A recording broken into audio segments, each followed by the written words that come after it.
Everybody, welcome to the Fintech Nexus weekly news roundup. My name is Peter Renton, chairman and co-founder of Fintech Nexus, joined as always by my good friend and colleague Todd Anderson. How are you doing, Todd?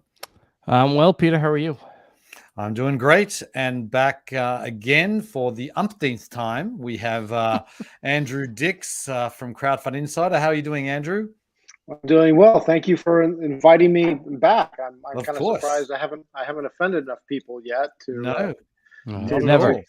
to cancel me. Right? Yes. Anyway, let's get into it. We have a very busy week of news to get to here, so let's get right into it. Starting off with the new breaking news, really this afternoon, that FTX is closing in on a deal to buy BlockFi, and we knew that FTX last week announced that the $250 million credit line they had given to BlockFi, and they're rumored to take an equity stake in the company. Well, the rumor is, and this was reported by CNBC, and that the CEO of BlockFi has since denied, but the rumor is that they're being sold for $25 million. Keep in mind, their last valuation was $4.8 billion.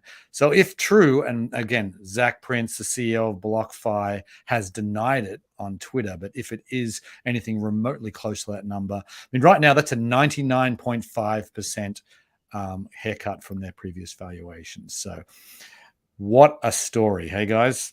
It's just stunning. Not only the overall scope of it, how quickly it's happened, and how quick this contagion is really taking hold in the crypto space at a time when they've been asking and pushing regulators for clarity and wanting to become a bit more structured part of the market. And now you have this take place. It puts a lot of pressure on the crypto industry as a whole to figure out a way out of this in some ways.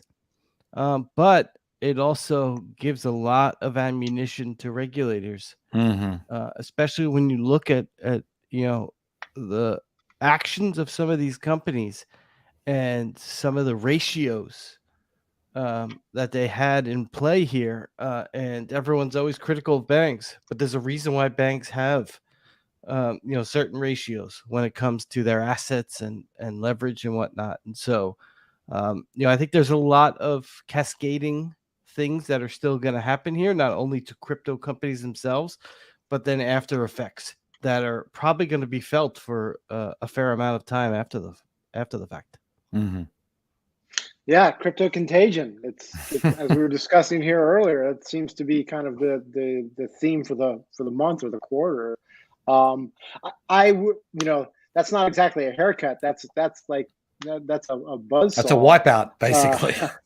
If it's true, I would be surprised if it is. And as you mentioned, Peter, that Zach has denied that. But they did have a pretty hefty valuation not too long ago. FTX jumped in, I think it was last week, and they provided them a $250 million line of credit. And there's blood in the street. It's certainly an opportunity for players like, Sam to, purchase what could be quality platforms that are in trouble. And in the tweet that Zach distributed, he didn't deny that they weren't for sale. So it does kind of sound like a deal is going down. It's just, what is the structure? Is this going to be Bear Stearns 4.0, or are we going to see something a little bit more that will make the current investors a little bit happier than what happened, back in the day?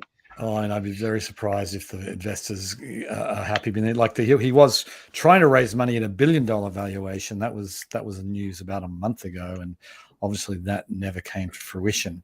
And when the sharks are circling, it's he doesn't have many cards right now. So leverage is great until it's not. Right. Right. Yep. That's the game. Yep. So let's keep on the Sam Bankman-Fried theme here. He's the CEO and founder of FTX. We woke up Monday with the news that FTX was exploring an acquisition of Robinhood, and then I think it was Bloomberg that broke that story, but proved to be not true. Supposedly, I'm sure there's some truth to it, but there is no formal acquisition talks happening. That's what it seems anyway. Robinhood is currently a publicly traded company valued at over $7 billion. It's a little bit different to trying to buy BlockFi, but that FTX. I mean, he has made an equity investment. SBF has made an equity investment in Robinhood. So, what are your thoughts, guys? Is Robinhood going to get bought? I don't know if they're going to get bought. I mean, it was, the fact that he denied it so abruptly leads me to think that, there was maybe just some ideas being kicked around that were not very serious, and that someone maybe leaked it, and that it got, eventually to the outlet that put it out there.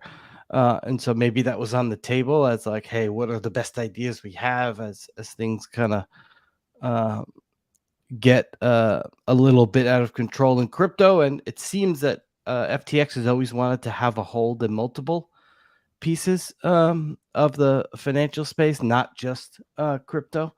And so, I don't know if Robinhood will eventually get bought, but if they are going to get bought, I mean, it seems like FTX is the darling right now. It's, SBF has really staked his claim in the space, and I wouldn't be surprised by a lot of things that he does. Mm-hmm. Yeah, I've been describing him as the crypto Fed. He's the lender of last resort. He's like the Morgan Stanley or the JP Morgan of the 1920s or whatever it was. Yeah, I mean he sees an opportunity. Why not? I mean that's when you can really make a difference, is if you find a quality operation and it's unrealistic valuations to the downside. I don't see him going after Robinhood due to its current valuation, at least not right now. It was kind of a non-denial denial. But that also makes me wonder what's Robinhood's next step. It was a darling for the markets. They went public at a hot time, and they've just I think they IPO'd at $38 a share, and now it's trading under 10. Yeah. There's a lot of value destruction there. So everybody's in a world of pain right now. You got to tough it out. You got to make it through. But what are the next steps to growth? Robinhood did make the acquisition. I think they made the acquisition in the UK to kind of expand their operations into Europe. Mm-hmm. But what's that next play? How do you get back to where you were and grow from there? And I think everybody's kind of struggling with that right now. And FTX FTX also said that they wouldn't do payment for order flow, and that's Robinhood's business. Yeah, and so even that's another dynamic is total opposite. I'm supportive of payment for order flow. I think that's how you get to zero fees, and by regulation, you have to have the offer the lower price to the traders. And sure, there's only a couple players in the space, with Citadel being the largest, but there is competition there, and it has been effective. I mean, back in the day, you had to pay $50 a trade, and now you can pay zero. Are the spreads larger? Probably in some shares, but the spreads are pretty tight on high liquid shares. I think it's a good thing. I think it's a mistake that the SEC is going after. It's a good thing in a really liquid market like our market here. I think I agree with you, Andrew. So anyway, let's move on, because we want to keep on the crypto bloodbath theme here, and we're going to talk about Celsius.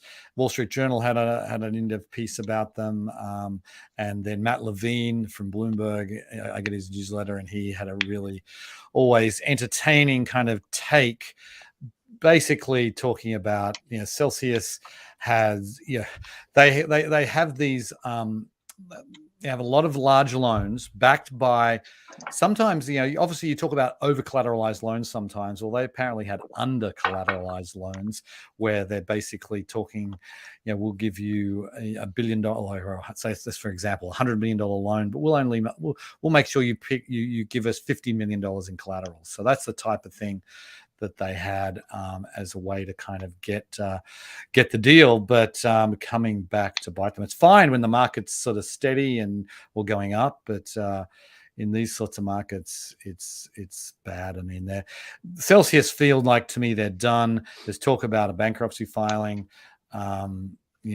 Someone may swoop in and buy them for $25 million, but it looks like there's a lot of pain still to come with Celsius. I mean, not even the ratio of like 19-1, which I think the story in the journal had. Yeah. And banks, I think, are 9-1. But also the instruments that they were putting money into were highly illiquid. Right. And, they had to wait. And in some cases, they could not get their money out of those instruments. And it's like, if you're going to go out there and directly lambaste the banks, wear all these T-shirts that the banks are not your friends and everything. Like, that's right. Yeah. You can't be this. In some cases, it seemed like they were pretty reckless. Yeah. In what they were doing, and it's just. I mean, I made the point in the first story. I mean, the regulators are going to clearly put like, guardrails of, all right, you can't exceed this ratio. Because these examples are just making some pieces of the market so clear that hopefully this obviously won't happen again to the next firms that do this. But in some cases, it's just self-inflicted. Mm-hmm. It was funny. Crypto Twitter this week, somebody was tweeting out that they saw Mashinsky, taking a plane out of the country. kind of saying that he's on the lam, which I do not believe, but it does sound like they're in a bad place. I've seen the write-ups where they've engaged with the attorneys and advisors to, view all their options, their proverbial options, which don't look good. I agree that at some point in time, there's going to be, stricter regulations around this entire ecosystem. It's just that, between the Congress and the regulators, they can't figure out, who wants to do what and which ways it's going to go first. And so until then, it's a challenge. And I do think that this just highlights the enormous opportunity for reg tech. If there's a digital first financial services industry like this, it's an enormous opportunity for self, regulation, which I have absolutely no confidence that they will get something like that done. It's unfortunate, but it's true. Counterparty risk is a huge thing, and they've bollocksed it up, and it makes everybody and everything look bad. Shame on them. Shame on Luna. Shame on Terra USD. Shame on the people that got overextended and they levered up too much. Yeah. Okay, so we'll have one more round of bad news here before we get on to other stories, and that's the NFT giant, or the leader in the NFT space, OpenSea, has had an email data breach. Seems like one of the vendors that they use misuse their access. They shared email addresses with a third party. It's not that big a deal because it seems like it was just email addresses. And I have an account at OpenSea with my personal email address, and they have apparently 1.8 million users. So if there's no other data, if they just get emails, not that big a deal. Everyone's got my email. But still not a good look. Not a good look for the. It's not Ashley Madison, right? No. I mean, in some ways, it's just about optics. It's just a bad PR piece that they have to deal with, as long as it stays just emails and not other PII. But this is the risk that you take when you work with different vendors, and a small mistake can turn into a giant problem if your systems and everything are not completely buttoned up. And I don't know what specifically happened here, but hopefully it's not anything beyond just email addresses. Yeah, it was a vendor theft, and but on the other side, OpenSea's been hacked a couple times now, and then more recently there was an employee who was gaming the system because he knew which item was. He's in trouble. Yeah, now he's in trouble. That's correct. But I think in this instance, it's kind of minor. All my emails have been hacked, stolen. They're all over the dark web. I've given up on any sort of anonymity. People try to hack me every week, and I'm surprised I have any hair left. So it's just the name of the game. Everybody gets hacked at some time, I guess. Yeah. Anyway, let's move on. We've got. I want to talk about the Cambridge Centre for Alternative Finance, an organization both you and I, Andrew, have been supporting for many years. And you wrote a piece about their new reports. This sort of came out of they did a rapid response report when COVID first hit, and then this is a more in-depth piece on exactly what happened in really in the fintech space globally. It's certainly the most extensive report that has ever been done. 1,448 fintech companies across 192 jurisdictions are in this report, and it's mostly good news. Basically all areas of fintech seem to do well in from 2019. It's basically taking 2019 numbers, comparing to 2020 numbers. And this is a report that Cambridge did with the World Bank and the World Economic Forum. And you wrote about it, Andrew. What are your thoughts? Yeah, no. First of all, I think it's awesome that you guys at Fintech Nexus and previously, Lend It have always supported this, because I think that it's the top independent group for researching fintech in general, and I think the industry was really needing that. So I've been very supportive of it, and thank you for supporting it. I think that kind of the top line takeaways here is that COVID was good for fintech. It was it was fertilizer on growth, because some people got locked up or locked down, and nobody was going out, and nobody wanted to go to the bank branch, and it just kind of boosted the entire industry more so than they initially anticipated. I think the big winner, payments. I mean, payments, they had a 20 or 30% increase from 2019 to 2020. Online lending, I was kind of surprised, showed a nice boost. I kind of remember online lending from the days of lore when China had all these hundreds or thousands of P2P platforms that were mostly frauds. But online lending's a big deal. And then there's some other encouraging aspects of the global fintech center, which are industry, which are very encouraging. So it's a long report. I recommend that everybody read it. There's something for everyone. I need to go back and reread it, but it's very interesting. I find it very interesting. And going to have to be another report in the next couple of years on kind of the impact of the recession. Yeah, yes, quite likely. Following on this report. Yeah, and I know a lot of the history of this report, and it did take a long time to get over the line. It's to 2020, and there was politics involved, and I won't get into that. But I would say that the interesting piece, another interesting piece around it, it seems like major inroads were made when it comes to this is globally women and low-income households being using fintech offered for the first time. Huge inroads there, I think, were made, particularly in the less developed world. So kudos to Cambridge. As Andrew said, just to tie it off, Peter, if anybody wants a top-notch resource for fintech research and whatnot, it doesn't get better than the CCAF. Yep, they're awesome. Okay, moving on.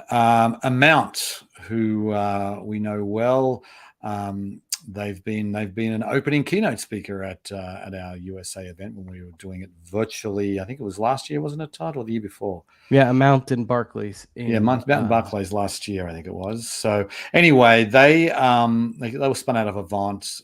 They're basically a banking as a service, lending as a service type company. Done a whole bunch of stuff in the buy now, pay later space, but they have laying off 18% of their staff. They didn't say exactly how many that was. but it's significant, and they were a unicorn. I don't know if they still are, but they do have a lot of. They're basically, their target market is the large banks, and they've had some good inroads, but clearly, despite the fact they're doing a lot of like buy now, pay later and digital lending, they are not immune. I was actually surprised because I felt like they had big banks in their sights, but they weren't immune to the general downturn in fintech, it seems. Yeah, I think it probably has to do more with the fundraising market for the foreseeable 12 to 18 months, in that they're prepping themselves for not being able to just go out and raise money. And I think a lot of investors, Peter, you talked to Matt Harris about this at our event, that it's just not going to be easy to raise capital, especially for the growth stage companies, and they need to make sure that they are cutting anything they deem as non-essential, and really tighten things up for this time period until things start to kind of go back on the upswing. Because going out to raise a 80, 90, $100 million round is going to be nearly impossible right now. Yep. I think that it's still kind of the tip of the iceberg. We've seen several other fintechs, some crypto firms, cut or pause hiring or rescind offers. I think we're going to see more of that. I think we've got, depending on how inflation shakes out, the Fed's going to raise rates again here next month. Clearly, whether it's going to be 25 or 75 basis points, I don't know, but that's all starting to bite, and people are pulling back. It's inevitable.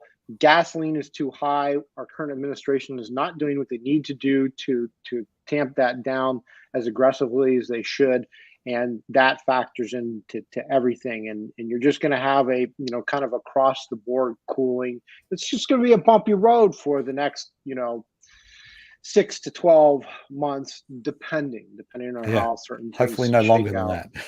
Could be. I mean, I have my opinions on that, but nobody knows. Nobody knows. Okay, I want to go to our next story, which was something that really interested me from American Banker. And this, I don't know if you were following this, Andrew. I certainly wasn't that closely, but the SEC puts out these staff accounting bulletins from time to time. Generally, they're not that noteworthy, but this was something that was staff accounting bulletin number 121. It's causing waves at banks that are interested in crypto, because it basically says you must treat any custodied crypto asset as a liability, which means you have to hold reserves against that, which means it's really unattractive for banks to basically custody crypto. And it seems like there was not a whole lot of thought put into this, and there's a lot of pushback from the banking community, and it's becomes sort of this, banks are wanting to get into this space, but they're not going to do it if it doesn't make any economic sense. So I have been following this. It's been ongoing for a long time. Actually, when I was in Manhattan at your event, I had a meeting with somebody who's in the community, and we had a long discussion about what is going on in regards to the regulatory approach at the SEC.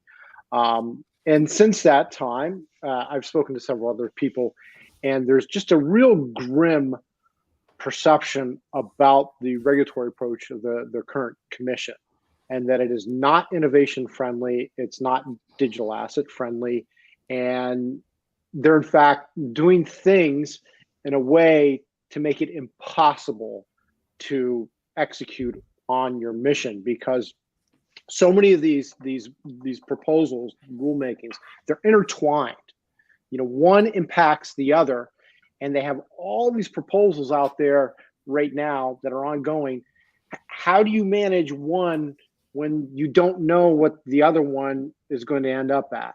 It's nearly impossible. It's just, they're flooding the zone is what's happening. And you make it to such a degree that it's impossible to manage. And it's not just digital assets. I was speaking to somebody the other day about SPACs and what's going on with SPACs, which is, it has its pros and cons, but that entire industry is just, they're ballistic about what's being done to that industry. And of course, it goes back to, people's opinions on Gensler. They criticize him because he's not a securities attorney, so he doesn't really understand this, but he's very political. And I've had people tell me this is the most political commission they've seen in years or decades.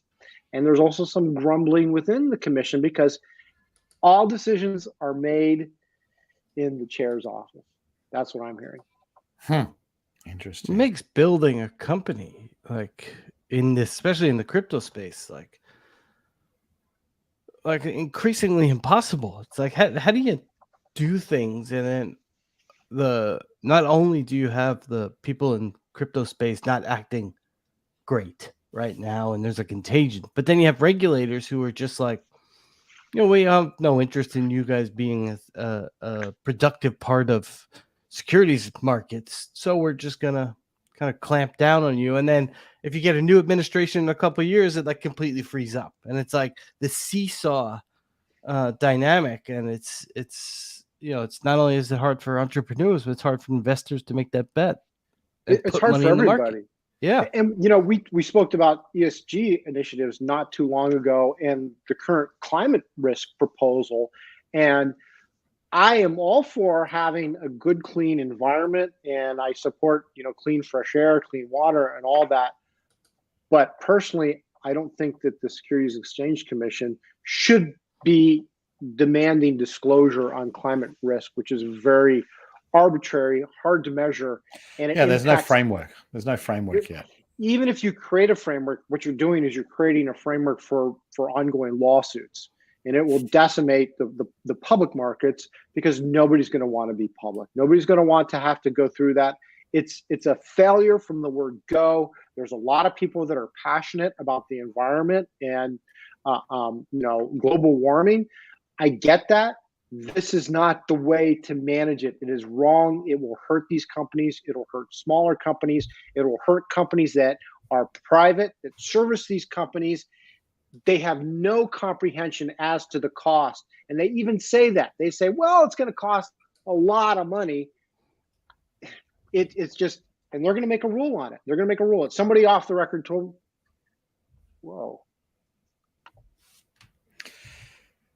Anyway, lost you there for a second. No, you're good. Let's move on. Last story. I actually wanted to talk about the article from Ron Shevlin this week about Apple, and he basically said how Apple will boost the Apple Card with buy now, pay later. Because there was, we talked about the Apple Pay later, the new BNPL offering, talking about how it's going to potentially impact Apple Card users. But Shevlin was arguing that it's actually going to be great for Goldman Sachs. It's going to be great for the Apple Card. It's sort of like he calls BNPL training wheels for credit cards. So it's sort of getting going once you get a bit of history with BNPL. If you do Apple Pay later and you get some good some really good payment history, then you might be able to apply for an Apple Card. So and he thinks it's going to be, Apple's going to have more of an impact, he thinks, on credit card issuers than they will on the other BNPL players, which I thought was interesting as well. Interesting dynamic that he's bringing out. I think just the Apple dynamic overall is one that is going to be fascinating to watch, and kind of that ecosystem that they're creating with Apple products and Apple Pay and Apple Card and Apple Buy Now Pay Later, and it's going to be a force to reckon with. Whether or not they go full on and go Apple Bank is probably still a pipe dream right now, but you never know. I mean, it's been an interesting journey thus far for them, and I wouldn't put much past Apple at this stage either. Yeah, so 15 years ago, they introduced the first iPhone. So that's right, 15 years ago yesterday. I got mine 3 days after it launched. I was right there with you. I mean, and it was transformational for me. I mean, I immediately said, this is what I need, and it's been an awesome experience ever since. And over 1 billion people agree, because they have over 1 billion iPhone users, and they have almost 2 billion iOS users or device users. So they're in a good spot to provide a lot more in the service side. And I agree with what you said, Peter. This is kind of the first step in providing additional fintech services. The next thing on the list will be subscriptions for devices like an iPhone. You're going to be able to basically, pay a monthly fee, and you get a new iPhone every year, every 2 years, and it'll be a credit play, a financing play, and they'll run the numbers. Goldman will help them out, and it'll be a success. But then they're going to start looking at other things, because they have access to the data. People trust them. They're big on privacy. Everything is, you're not the customer, our products are the customer for you, as opposed to the competition, Facebook, Google, etc. They're really in a good position to offer more financial services to the masses. How far they will go with that, I don't think they really know right now, but Right. Credit is a no-brainer. I mean, it just makes sense. They're going to do it. Are we going to have an Apple Bank? I hope so. I don't know if we will. I think that if they do it, it'll come through some sort of acquisition. But you know how Apple works. They don't, necessarily are not the first, but when they get into something, they do it right. Right. And then they kill it. Mm-hmm. Yeah. Okay, well, with that, we'll have to leave it there. Thank you, Andrew. Thank you, Todd. Thank you, all of the listeners and watchers. We appreciate you, and we'll be back same time next week, 5 p.m. Eastern time. Watch it live on the streaming platform of your choice: YouTube, Twitter, LinkedIn Live, Facebook, you name it. We're there. Thanks, everybody. Have a great long weekend. Thanks. Peter. Thank Happy you, Todd. 4th. Yep. Thanks, Thank you, Andrew.